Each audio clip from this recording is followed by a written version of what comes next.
ایک فقیر تھا، وہ ایک بادشاہ کے دربار میں داخل ہوئے اور فرمانے لگے السلام علیکم یا زاہد، السلام علیکم یا زاہد۔ تو بادشاہ بڑا حیران ہوا، کہنے لگا جی آپ نے مجھے زاہد کیسے کہا؟ فرمایا بھائی اصل زاہد تو ہی ہے۔ اس نے کہا نہیں، زاہد تو آپ لوگ ہوتے ہیں۔ انہوں نے کہا نہیں، اصل زاہد تو ہے۔ اس نے کہا بتائیے کیسے؟ فرمانے لگے زاہد اس کو کہتے ہیں کہ جو کسی چیز کو چھوڑ دے، تھوڑی چیز پر قناعت کر لے، بڑی چیز کو چھوڑ دے اور چھوٹی چیز پر قناعت کر لے، اس کو زاہد کہتے ہیں۔ فرمانے لگے تو نے دین کو چھوڑ دیا، دنیا پہ قناعت کر لی، تجھ سے بڑا زاہد اور کون ہو سکتا ہے؟ تب اس کو احساس ہوا کہ ہو مجھے انہوں نے زاہد کس انداز سے کہا۔ تو یہ فقراء بھی بسا اوقات عجیب عجیب باتیں کیا کرتے ہیں۔ چنانچہ ایک بادشاہ جا رہا تھا تو اس کو راستے میں ایک جو ہے اللہ والا بیٹھا ہوا ملا، اپنی چٹائی پر اللہ اللہ کر رہا تھا۔ اب اس نے دیکھا کہ یہ اللہ اللہ کر رہا ہے تو یہ رکا اور اس نے چاہا کہ بھئی میں اس کو کچھ دوں، مگر بادشاہ تھا، اس نے سوچا بھئی یہ مجھ سے مانگے تب میں دیتا اچھا لگتا ہوں۔ تو اس فقیر کو بلایا اور کہا مانگ میاں مجھ سے کیا مانگتے ہو؟ مانگ میاں مجھ سے کیا مانگتے ہو؟ تو وہ فرمانے لگے کہ ارے میاں میں اپنے غلام کے غلام سے بھلا کیا مانگوں؟ میں اپنے غلام کے غلام سے کیا مانگوں؟ کہنے لگا کیا مطلب؟ وہ فرمانے لگے دنیا میری غلام ہے اور تو دنیا کا غلام ہے، تو میں اپنی غلام کے غلام سے کیا سوال کروں؟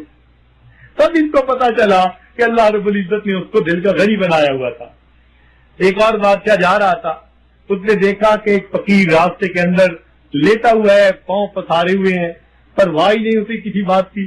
اب بادشاہ کی سواری گزرنی تھی، ہٹو بچو پولیس شور مچا رہی تھی، لیکن یہ مزے سے ٹانگیں پھیلا کے سویا ہوا ہے۔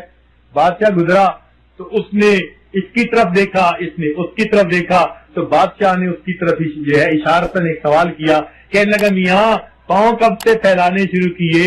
اس نے وہیں سے جواب دیا کہ جی جب سے میں نے ہاتھ سمیٹے ہیں تب سے میں نے پاؤں پھیلا دیے ہیں۔ جب سے میں نے ہاتھ سمیٹ لیے تب سے میں نے پاؤں پھیلا دیے۔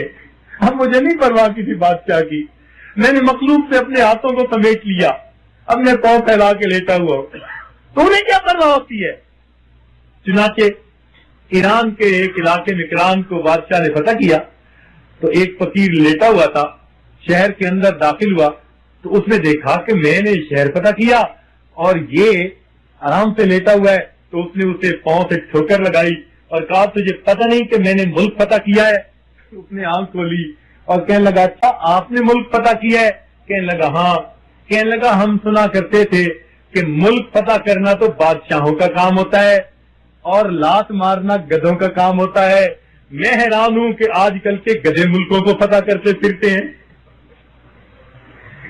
تو ان فقیروں کو آپ آزما کے دیکھیے، یہ دل کے امیر ہوتے ہیں، یہ دنیا کے مال پیسے اور ٹکے ان کی نظر میں کوئی حیثیت نہیں رکھا کرتے، یہ ٹھیکریوں کی مانند ہوتے ہیں۔ ہمارے دل میں چونکہ دنیا بھری ہوتی ہے نا، تو اس لیے جہاں زیادہ مال والے ہو نا ہم کہتے ہیں جی بڑے لوگ ادھر رہتے ہیں، جی ادھر تو بڑے لوگ رہتے ہیں، اور بڑے نہیں رہا کرتے، بڑے بوجھ والے رہا کرتے ہیں۔ یوں نہ کہا کرو ادھر بڑے لوگ رہتے ہیں، ہمیشہ یوں کہا کرو ادھر بڑے بوجھ والے رہتے ہیں، ان کے بوجھ بہت بڑے بڑے، کہاں کہاں سے کمایا، ایش کوئی کرے گا، ہر حساب ان کو دینا پڑے گا۔ تو یاد رکھنا ایک بات کہ کچھ لوگ مالدار ہوتے ہیں اور کچھ لوگ مال کے چوکی دار ہوتے ہیں۔